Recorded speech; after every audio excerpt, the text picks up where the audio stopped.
And we are live. David Nuno and Raheel Ramzanali here breaking down the Texans' 27-25 victory over the – why are you smiling so much? Because they actually won a game again, all right? And I'm happy. Does it feel good? Happy. Oh, yeah, it feels good. It's better than talking about a loss again, which we've done 6 times. Hey, we own – I mean, when I say we, the city of Houston owns Jacksonville. They completely – they just destroy them, okay? That's what happens. I know they had a chance to win the game, but the Texans are way better than Jacksonville and Houston's better. Sorry, had to get that off my chest. Okay, if the roles were reversed, would you be upset right now that the Texans got that playoff, the 3rd and 6 that resulted in a Will Fuller touchdown? It looked like the play clock expired about 3 seconds before the snap. It was no doubt, right? Like, I mean, it was like 7 minutes. Like, you know, it shouldn't have counted, but it counted. So you know what? Let's go with it. That's how I look at it. Look, the Texans. We know the season isn't going anywhere, right? But since you can't get a first pick, I say win, baby. I say shock the world. AFC South champs, Brian. Let's go. That's what I want. I want all the wins because that messes up the draft position for the Miami Dolphins, and I'm with that. You know what? If we're going to be miserable, then so are they. Even though they're ahead of the Texans right now in the standings, and you are chasing them for a playoff spot, if you take it for what it's worth, what Cal McNair said all week long and last week, that's what they're still aiming for. So I guess, keep winning games, but you only have 2 wins on the season. As you mentioned, they both came against Jacksonville, so, great. And were you, when you were watching the game today, was it almost like if I didn't have to talk about this and cover this team, would you have watched on your own? No. Absolutely no, right? There's no chance. I mean, look, I'm sorry. I mean, I do this for a living. It's a phenomenal job. It's way better than anything else I can do, right? But this is not the kind of game that I'm like, 2-1-6 teams. Wow. Kyle, upset with us for posting while I'm watching it on replay. Thanks for ruining it. Oh, they win, Kyle. 27-25. Yeah, if you're on social – okay, Kyle. If you're on social media and you're watching on a replay, then you are not very smart. Sorry.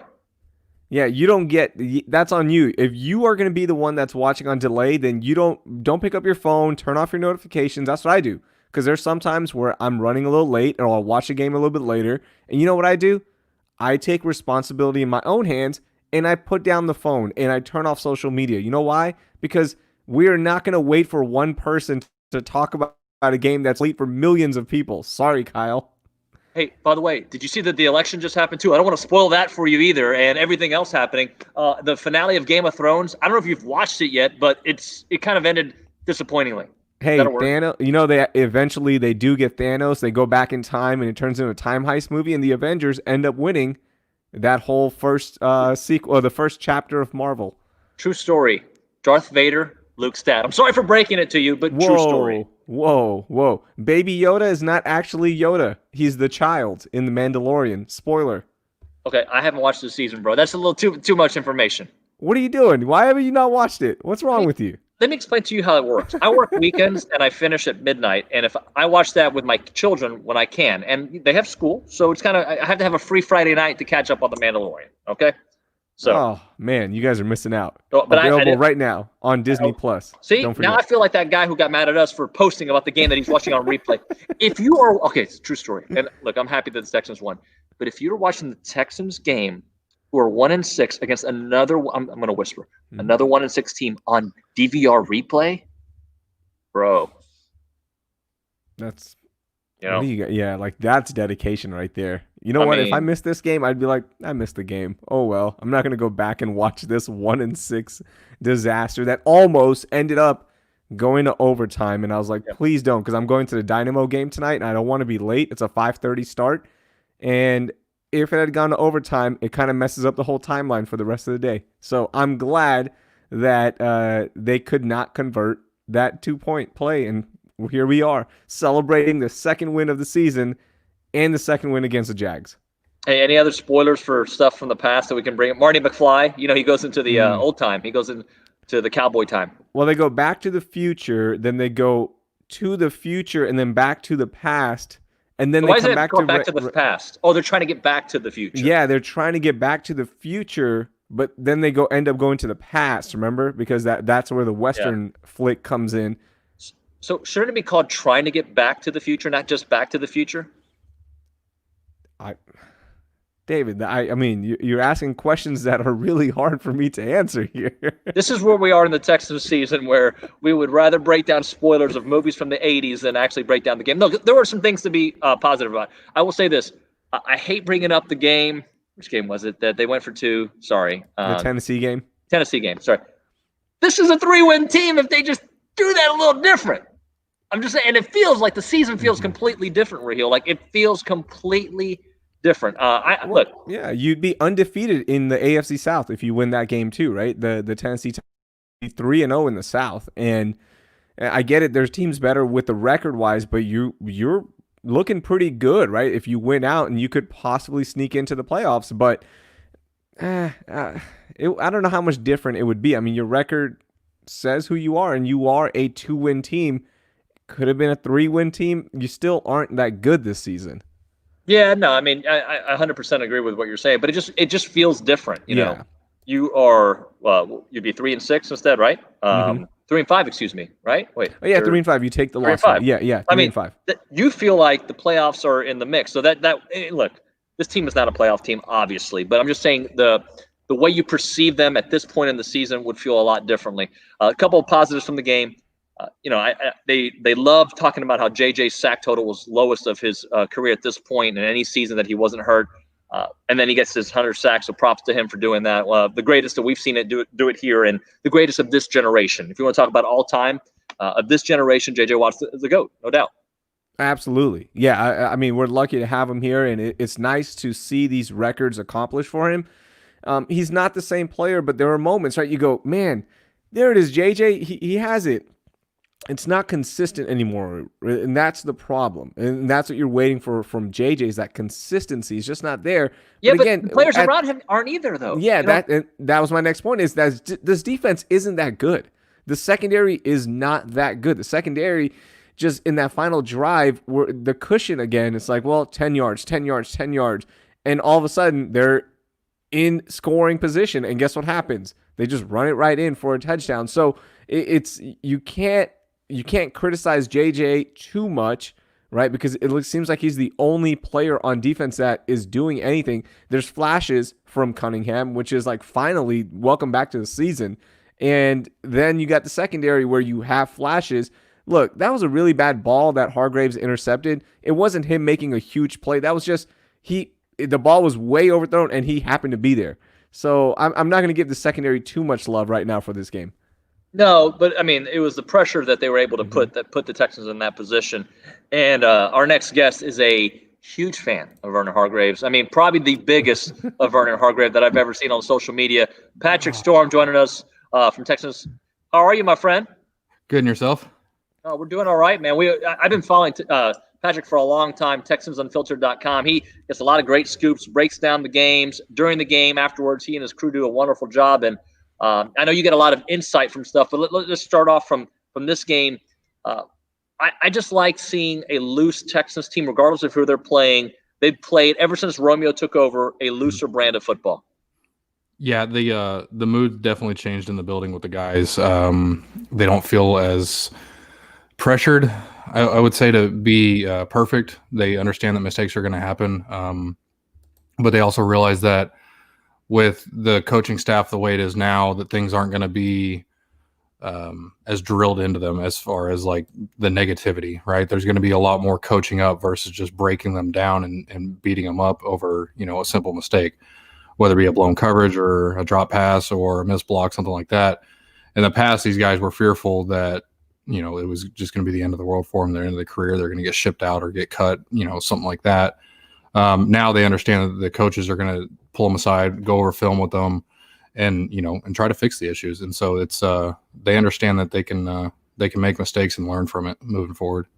Patrick, finally, the internet got what it's wanted for the Texans in the running back position. A long look at Duke Johnson, no longer David Johnson, who was out with a concussion. So we hope he gets better. But it gave Duke Johnson an opportunity to finally get a bulk of the carries, start to play some of their game where it looks good. What did you think about Duke today, and what are your thoughts on the future of the running back position for the rest of the season?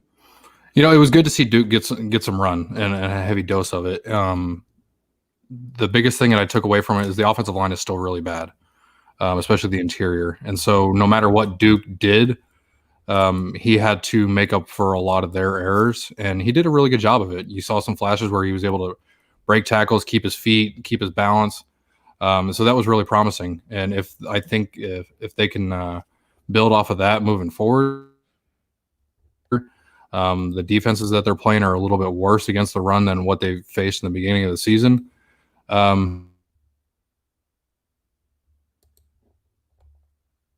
Ooh, cliffhanger.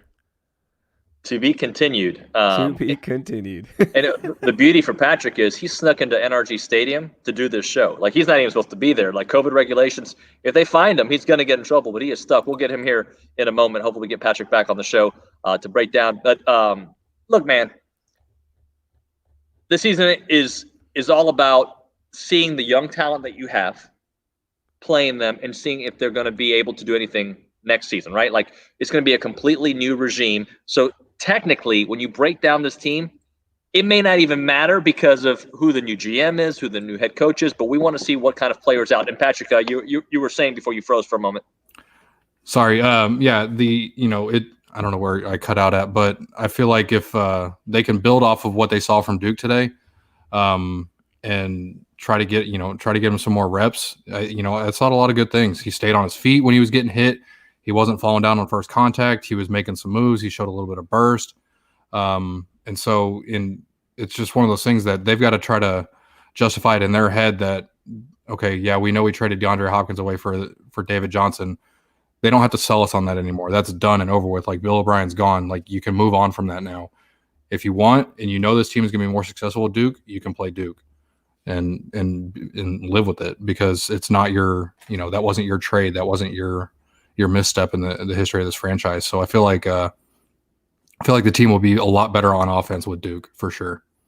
I love to watch the Jimmy Kimmel show when they do the mean tweets. I would love to read some of these Texans comments in a British voice, and just because sometimes they come out with some weird stuff. So Patrick, we were talking perception-wise of how the season feels, right? Look, there's not a lot to play for. You can't get a draft pick. So losing doesn't help. Winning is more about kind of figuring out what kind of talent you have. That being said, the feeling of this season really could be so different. One of those early games had gone a different way. We're talking about a 3-5 team if you win that Tennessee game, which was yours. Can they still get into that feel-good feeling? I mean, at 6 losses, can you? I mean, the fan base is totally against them right now, regardless of what they do. They could win out for the rest of the season. I still don't think that the fans are really on their side right now. It might make the players feel a little bit better. We're hearing some stuff about players not being totally committed now because of, things that have happened throughout the season so far. And, we've got guys getting questioned on their commitment to this team. And so I don't know. I think if they can rattle off a few wins in a row and stay competitive in a lot of the games, yeah, I feel like the mood can definitely change. But right now, even after today, they barely beat a really bad Jaguars team. So, yeah, and it could have gone. It could have gone overtime. That's the sad part. It's like, oh, this is so hard to watch. Now you just, as you mentioned, the players. What do they do? The whole mentality this season, as David mentioned as well, is try to get as many looks as some of the younger guys that you can for the next regime, whoever it may be, and see what you have, right? And see what you can start doing with it. If you get wins, nice. If you stay competitive, that's great. But unfortunately, we are at that point in the season, like many teams, you are just playing to see what you can get on tape and hopefully find the guys to keep here for the next regime whenever they come in. Yeah, and I even went as far as saying that they need to go out and start poaching guys off of practice squads, especially in the secondary. And I wouldn't hate it, some of these guys. Phillip Gaines is really bad. Vernon Hargreaves is really bad, regardless of the interception today. Like you mentioned earlier, it was a bad throw. But go out and poach some guys off of practice squads. See what you can find. You might find another AJ Boye. You might find another Arian Foster type player. Those guys were undrafted. They were, overlooked by a lot of teams, and they turned out to be really really good players for a while. So, why not? What do you have to lose? And so it's like you said, it's a tryout for the next regime, and it might help the new regime coming in feel a little more comfortable taking over this job, because this is a scary job to take over. No first or second round pick. You're potentially in some cap troubles. You've got some aging veteran players that are really expensive between JJ, Brandon Cooks, David Johnson. But you do have the bright side with Deshaun Watson, Larry Tunsil, and some of those guys. So it's I wouldn't be opposed to going out and finding some players, playing the younger guys, Jonathan Grenard, John Reed. I feel like they need to get a lot more play, Ross Blacklock especially, and and just see what they got. Patrick, if I remember correctly, you were one of the first to kind of throw out there that OB was on his way out. I think it was the night before, 2 days before, you had heard some whispers about that happening. So with that kind of insight, who are you thinking the Texans will lean towards? There's a lot of candidates out there, the big names, but is this going to be a process that drags out, and who do you think they end up with? I think they hire someone pretty quickly after the end of the season, or at least they figure out and they get their interview with the guy. And figure out who it is going to be relatively quickly. Obviously, you got the names like Eric Bieniemy, Joe Brady's getting thrown around, Robert Salah, Greg Roman's been mentioned, Brian Dabble out of Buffalo. There's a lot of names, right? John Harbaugh has been thrown out there. So it's one of those things that they have an idea of who they want. They already kind of have a list of who they'd like to get in front of and sit down and talk to. But they are taking some input from Jed Hughes, and he's going to do some looking and digging. He was the one who brought him Bill O'Brien, and I know a lot of people are going to scoff at the idea that they're using Jed again. But if you go back and look at some of the hires that Corn Ferry has been a part of, there's some really good names that search firm has brought to teams. So, I'm kind of on the fence when it comes to either Robert Salah or Eric Bieniemy. But I would not hate any of those two guys to come in here and take over this team for sure. That's so wild that there is a firm that specializes in this. Man, like, we missed out on a huge revenue stream. I think we could have done something, right? Like, why not? What if we specialized in finding special teams coordinators? Yeah. Not head coaches, but our niche is special teams coordinators. I think we'd be pretty dang good at it. Yeah, it can't be hard, man. All they do is they vet the guys a little bit and ask questions and then just set up the interviews. They make the introductions. That's really all they do. Oh, so they're not even doing anything, really. It's hardly anything, man. Oh, man. And here we are doing whatever we're doing, which is great. I love what we're doing. But, man, I think we missed out. I think that's what we should have done for our living. Yeah. My wife gives me a hard time because everybody I know more sports than they do. Whenever I watch a game, I'm like, if this coach would do this, I'm watching my kid's soccer game. What is the coach doing? Like, we should, like, she's like, you don't know. They know. Yeah. But I digress. Okay. Because I feel like I know everything. All right. So let's go around and we'll start off with you, Patrick. Just quick hits, 2 or 3 things that you liked and you didn't like. I still hated the fact that they couldn't get pressure on the quarterback today, regardless. I know JJ ended up getting his 100th sack, and congrats to him. But you're playing against a banged-up Jaguars offensive line. You're playing against a rookie quarterback, and you got 2 sacks on him, I believe it was, at the end. Not a lot of pressure and stuff like that. So I hated that. Secondary is still really bad. But I liked what I saw on the offense between, the wide receivers and Deshaun Watson, especially the second play of the game. They rattle off a 57-yard touchdown with Cooks. That was really cool. So I hope that they can keep building on the offensive side, but they've got to just completely tear down and rebuild that defense for sure. Yeah. Easy.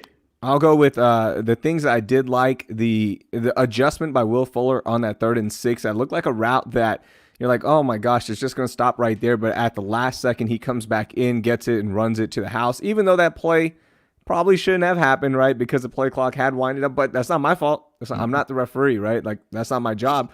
The other thing I love, and this is one that I think I'll mention almost every time, is the fact that we get to watch Deshaun Watson, and no matter what is happening out there, David, I tweeted that he's a professional lemonade maker. And what I mean by that is no matter what happens, when life gives you lemons, Deshaun is going to make the best of it. Those runs that he had to extend the plays, there's a 3rd and 2 run that he extends and you get a first down out of it. He just stays alive. I know he'll throw some bad balls every once in a while, like most quarterbacks, and I know he'll take some sacks that you go, oh, come on, you didn't see that one coming. Like most quarterbacks, he's going to do that. But, man, he is just so good at being him, and I love that. Yeah, I'm going to copy a little bit of you, Raheel. I like the way Deshaun is playing like the Deshaun we saw a couple years back, a looseness to him. Look, the numbers aren't what we saw during that first 7-game stretch when he started, but I just like that he looks like himself again. And yeah, they're just beating Jacksonville. I'm not jumping off of a truck excited about it, but he just looks more like himself. He's running out of the pocket a little bit more loose. He's getting the guys back to the offensive line quickly. I mean, there's a lot of things that he's doing that I feel like he is in total control of what they're doing right now, and I'm excited about that. Patrick, just some final parting shots. You think the Texans will find their head coach at the end of the season quickly after? What about GM? How close are we to a GM, you think? There was something kind of floated out there a little bit. Landry Locker kind of floated it, but they had somebody reach out to them and, inquire about, them hiring him, but they turned him down, and that was John Dorsey. So that's kind of interesting that they wouldn't, in the interim, try to bring in someone like him. But they're going to go GM first. They'll hire somebody like that before they do the head coach. And a lot of people are really concerned that if, a guy like Nick Caserio comes here, that Josh McDaniels is right on his tail. And that's not true. I don't think that's going to happen, because Caserio is going to end up, and so was Easterby, was going to end up in Indy with Josh McDaniels, and then that kind of burned that bridge. So we'll see. They're gonna take their time. I mean, they're gonna do it quick, but because there's other jobs out there, right? And you've got the potential of a whole house cleaning in Jacksonville towards the end of the season. And there's kind of some talks that may be a little bit more of an attractive job than in Houston or Atlanta right now, just because of their cap situation and draft picks. So we'll have to see. They're gonna have to move quick, but they gotta make sure they get the right guy for sure. I'm not arguing with you, Patrick, because I do know that people are saying that, but they're stupid. Sorry. You got a franchise quarterback here, right? Like that's where it starts. And I do want to ask. I just had that up a second ago. Where did it go? Lady said, "Don't get too excited. It's Jacksonville." Are any of us excited? No. I kind of am. It's better than a loss. Okay, I don't care. You're not excited. I'm excited. Like, you know what? It's like you're at the DMV. You're just waiting. It's almost your turn. That's how you look. I'm so pumped. It's better than getting on here and talking about a loss. And I get, hey, Jacksonville has professional football players as well, and they're getting paychecks as well, okay? You beat an NFL team. It's one of the hardest things to do in sports. I'm going to say it. Don't they say that about everything? Like, hitting a baseball is the hardest thing. Exactly. Which it is. What else? What else is really hard? Like, I don't know. I'm done. Ice skating, and throwing a puck through a goalie. Oh yeah. Yes, that's exactly. Pretty damn hard. So yeah, I mean, I pegged this team at 8-8 after, I want to say it was after the Baltimore game, and I was saying that was if they're lucky. So they're sitting at 2-6 now. So we'll see. We'll see. We'll see. Hey, Patrick, we appreciate your time. COVID did not stop the Texans without any linebackers. They found a way. And then Brendan Scarlett got hurt too. So I know. After he made two really good plays too, one on special teams, and then right after that first play on the first down, he had a nice run for run stop there, and then he gets hurt. Yeah, but that's the Texans season. Yeah, they're sending him for X-rays, so we'll see how that pans out for him. Hopefully it's nothing serious. Appreciate it, man. Appreciate it, man. Take care. Thanks, guys. Thank you. He does great work. I've been following for a little bit, and he's always got the insight, great opinions. So we appreciate Patrick joining us here. Raheel, it's weird. I don't know how to feel. The lady saying we're excited. They won. And I want them to keep winning. I want them to keep winning. I'll rank your feelings for you real quickly. Number one, the best feeling would be if they were still in the playoffs, right, or a playoff chase, and they won this game, a game you're supposed to win. That's the best feeling, right? You're still on pace, all that stuff. Number two would be this right here. You're not in the playoff chase, but you still won a game. That's better. I would take that feeling over the remaining three. Number three is you lose this game, and it's like, okay, whatever. We're 1-6 coming into it. We lost that game. And then the fourth one would be you got blown out by another 1-6 team. That would be the worst of all the feelings. So how long would this show be if they lost 41-0? I don't think I would have just been like, I'm good. I don't think we need to do it. Well, hey, look, and I hate to be apathetic, but I just think that's how Patrick said earlier. That's how the community is right now when it comes to the Texans. A lot of apathy, but I don't think there will be if they hire the right guy. Right? I think they're going to be. They're not going to come back like they were a couple years back. But if they get Bieniemy or Salah or whomever they get, right? I do think that there will be some excitement level. The guy that I want, who's not coming, and who knows he'll be great, is Dabo Swinney, just because I think he's a great guy. I like Dabo. So I want Bieniemy. I really want Eric. I want Bieniemy so badly, but I don't think I don't know.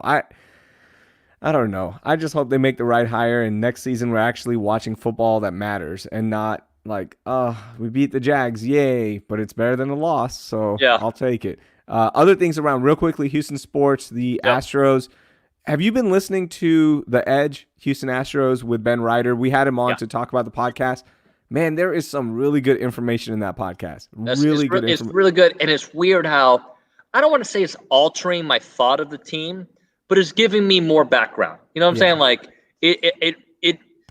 I still don't understand the vitriol towards them from around the world, and not like Alex Cora gets hired in Boston. People are like, oh, whatever. AJ Hinch gets hired in Detroit. Yeah, like they want to fight him. So I have a little bit of issues of why the Astros are the only scapegoat when other teams have gotten in trouble for this. But they went pretty deep. Now they like the information's out there and you're hearing different perspectives. I think Luno has been great. It's kind of like a kid. I feel bad for Jeff Luno. I really feel bad for him now. I know there sometimes I'm like, come on, Jeff. And then my overall feeling when I left that last episode, I was like, man, he really that sucks. That sucks what happened with Jeff Luno. And maybe he didn't know. Maybe he did know a little bit. He knew about Codebreaker, all that stuff. It ended up costing him $20 million getting let go for the lifetime of that contract. And that why is not he a fair one? Penalty. Yeah. Why is he the one? He was the GM, and AJ was the manager. So but why? I feel like Manfred said in that letter that if your teams are going to cheat from this point on, after the Red Sox Apple Watch thing, the letter said that we will hold the managers and general manager accountable because we can't do it to the players. It would just be impossible. Right. And then he just had a 1-year suspension. Jim Crane went the extra step and fired both AJ Hinch and Jeff Luno. And that was it. Like Jeff Luno was like, hey, I thought we were going to work this contract out, but it was because he was fired with cause. The life of that contract was worth about $20 million. And that's it. He didn't get it. Hey, Jen that's rough. Is asking about Springer. And I know she was the one who earlier asked about JJ being traded. So I want to pay off at least one of these.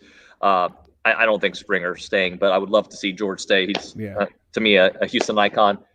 As for the JJ thing, I don't think we know right now. I know there was a Jason LaConfora report that, they're working on whatever. Look, I don't think anybody knows right now because what if the next GM comes in and the next head coach and JJ's excited about it and they present a case like, hey, we're not that far off. You guys were, 3/4 away from beating Kansas City last year. And the team, you took some rough hits to start off the year. If you can get the right head coach and GM here who wants to keep him here, or the Texans realize he is just not we are on YouTube, Tony, by the way.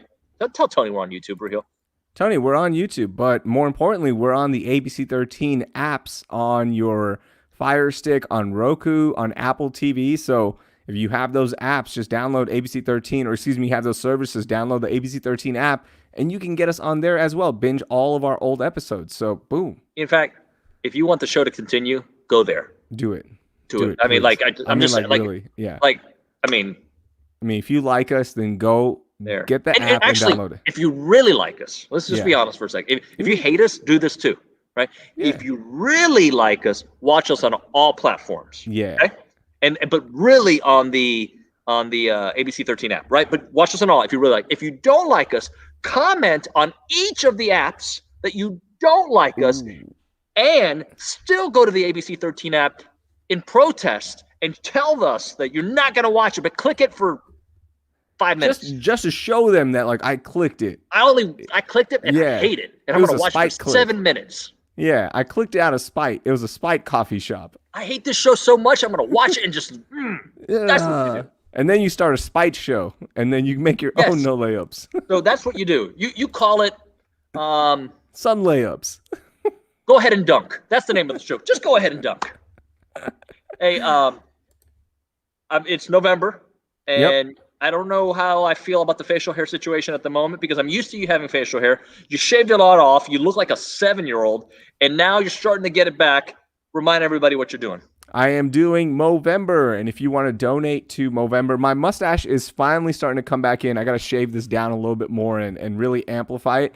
But we're raising money that to help men's mental health, physical health, and provide money to these charities that focus on that. So if you go to Movember.com/T/Team Raheel, you will find ways you can donate and help raise funds for men's mental health and men's physical health through Movember.